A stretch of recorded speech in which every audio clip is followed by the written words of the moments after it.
warahmatullahi wabarakatuh. Baiklah, pada kesempatan kali ini kita akan mempelajari tentang absorpsi obat.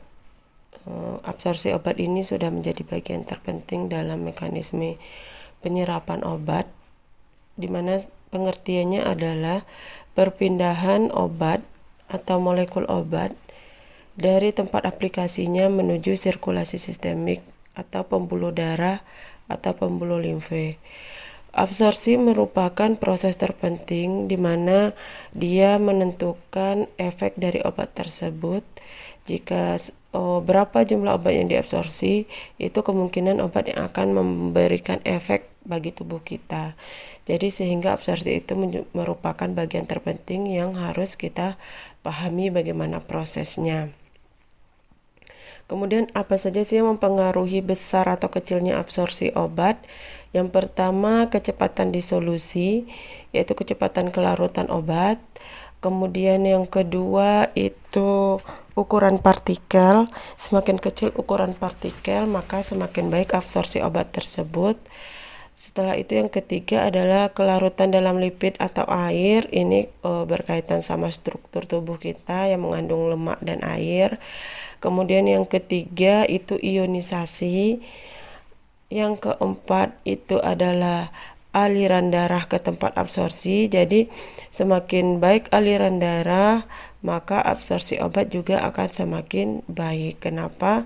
Obat tersebut sebagian besar juga dibawa oleh darah untuk menuju sel targetnya. Kemudian kecepatan pengosongan lambung, ini berkaitan sama biasanya obat-obat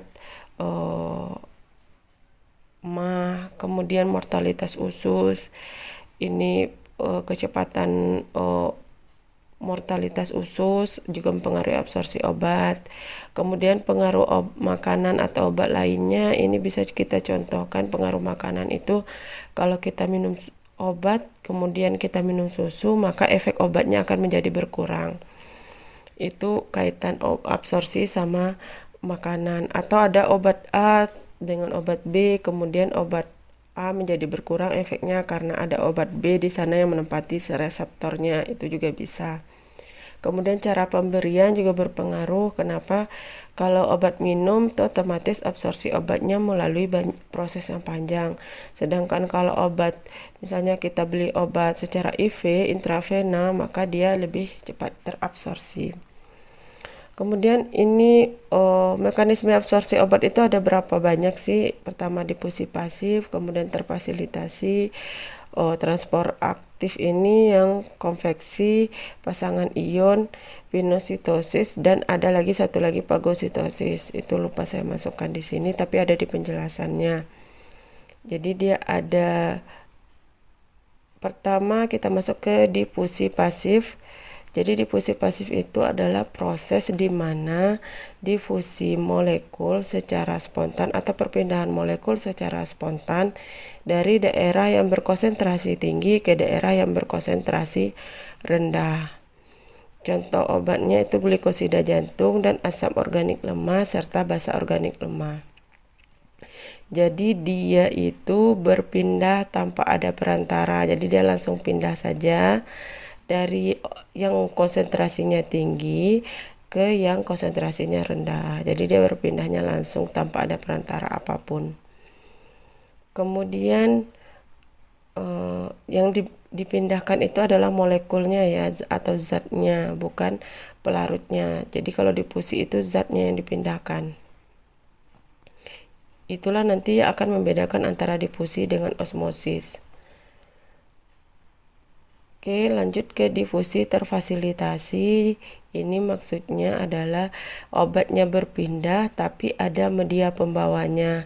Biasanya media pembawanya itu berbentuk protein.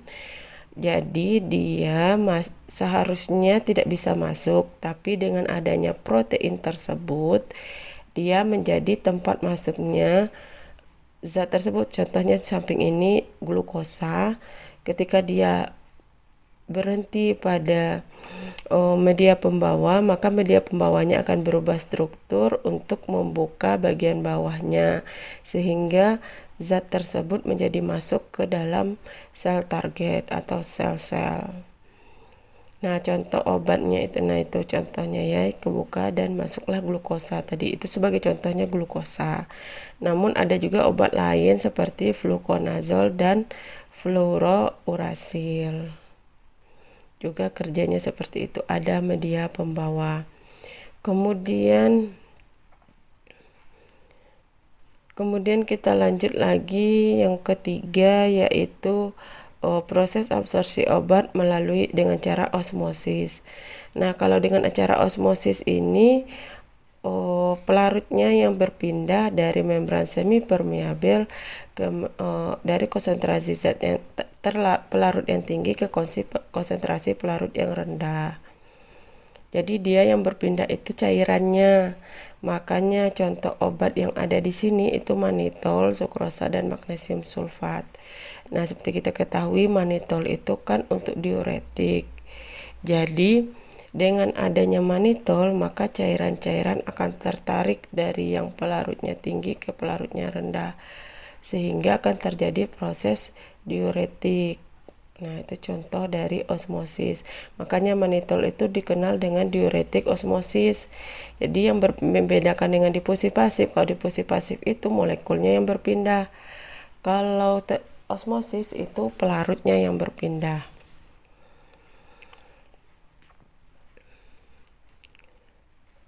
Kemudian pompa ion, mekanisme pompa ion tadi bukan transport aktif tapi pompa ion ya yang mau dimasukkan.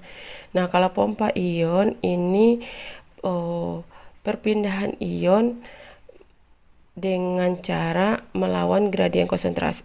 Sama saja sih, gradien konsentrasi itu artinya konsentrasi tinggi ke konsentrasi rendah. Itu gradien itu maksudnya perbedaan konsentrasi. Nah, jadi namun pada kondisi pompa ion, kalau yang tiga tadi kan difusi sederhana, difusi sederhana itu tidak membutuhkan energi, sedangkan pompa ion ini membutuhkan energi. Kotransport ini malah menghambat dari tempat ion tersebut. Nah, tadi ionnya dibuka sama pompa ion, kalau kotransport dia menghambat keluar masuknya ion, sehingga Na di dalam itu tetap meningkat dan K-nya tidak bisa keluar dari sana. Jadi K tidak bisa masuk dari sana sehingga konsentrasi K menjadi menurun. Contoh obatnya adalah digoxin. Jadi dia menghambat enzim NADH-ATPase.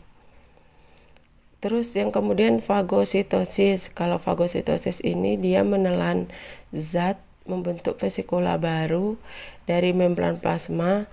Yang ditelannya itu adalah dalam bentuk padatan. Jadi vesikula itu adalah pembentukan gelembung udara baru yang berperan untuk menarik zat tersebut. Kemudian kalau pinositosis, yang membedakan fago sama pino, kalau pino itu larutan zatnya yang ditarik, bukan zatnya. Jadi dia membedakannya seperti ini. Kalau fagositosis itu zatnya masih dalam bentuk padatan yang ditarik membentuk vesikula. Ini vesikula. Jadi dia awalnya rata, dia akan membentuk penarik untuk menarik zat yang vesikula ke dalam sel. Kemudian sel tersebut akan memproses untuk menyampaikan ke sel target lagi. Nah, sedangkan pinositosis ini yang ditariknya adalah larutannya. Kemudian yang membedakan lagi antara fago dan pinositosis, kalau fago dikelilingi oleh serabut-serabut protein. Kalau fagositosis tidak ada. Jadi dua hal itu yang membedakan antara fagositosis dan pinositosis. Intinya mereka sama-sama menelan, mekanismenya membentuk vakuola baru untuk proses penarikan zatnya. Nah, jadi demikianlah perbedaan antara fagositosis dan pinositosis serta proses-proses mekanisme absorpsi obat. Sekarang saya akan memperlihatkan animasinya bagaimana proses mekanisme transport aktif dan transport pasif.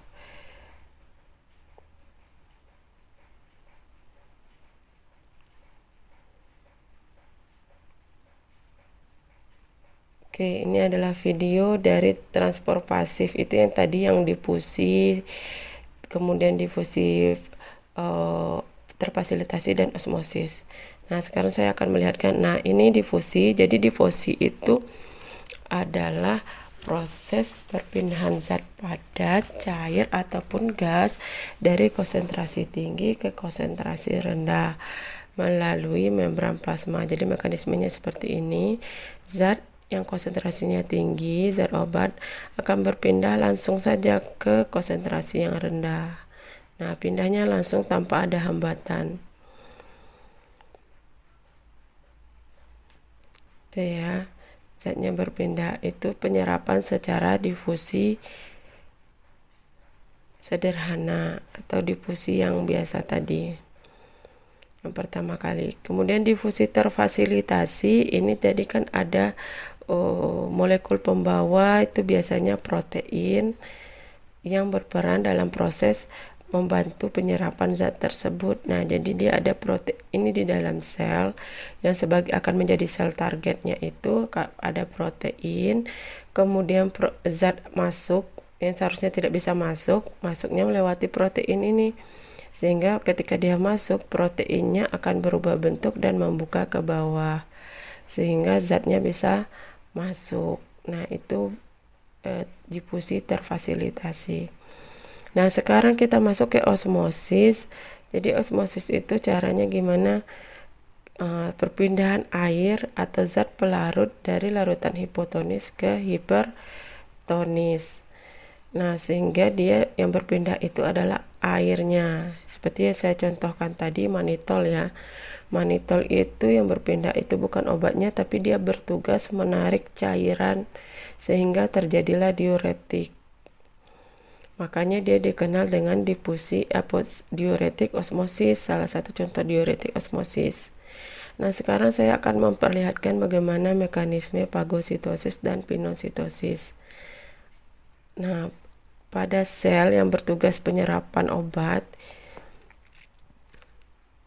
sebentar saya percepat dulu.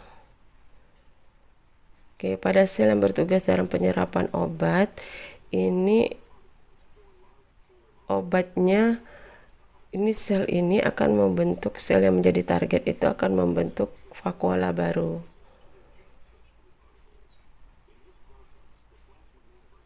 Nah, begitu. Jadi cara kerjanya seperti itu. Ditelannya adalah bentuk padatan itu fagositosis.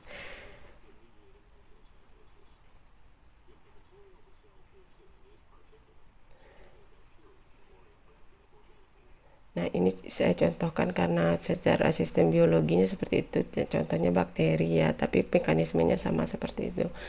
Kemudian ini liquid, ini adalah pinositosis, jadi cairan.